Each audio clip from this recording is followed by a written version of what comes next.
ఇవాళ ఆయన చరిత్రనంట నేను మొత్తం రూపుమాపే ప్రయత్నం చేస్తుండంట. హరీష్ రావు గారు, మీ మామ దొంగ పాస్పోర్ట్ల చరిత్ర నేను తూడిపినా పోతదా? దొంగ నోట్లు ముద్రించే మీ చరిత్ర నేను తూడుపుతే పోతదా? దళితుని ముఖ్యమంత్రి చేస్తానని దగా చేసిన మీ చరిత్రను నేను చెరపాలన్నా జరుగుతుందా? దళితులకు 3 ఎకరాలు ఇస్తాన్న మీ హామీ నేను తూడ్చేస్తే పోతదా? డబుల్ బెడ్రూమ్ ఇల్లు ఇస్తానని పేదోళ్ళని చేసిన మోసానికి ఈ రోజు నేను ఒకవేళ చెరపాలనుకున్న మీ చరిత్ర చెడిపోతుందా?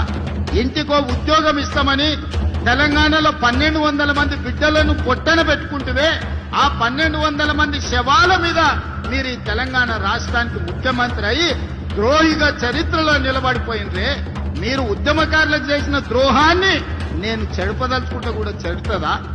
మీ చరిత్ర దొంగ పాస్పోర్ట్లు, మీ చరిత్ర దొంగ నోట్లు, మీ చరిత్ర దళితులను దగా చేసిన చరిత్ర, మీ చరిత్ర తెలంగాణ ఉద్యమకారులను దోకా చేసిన చరిత్ర.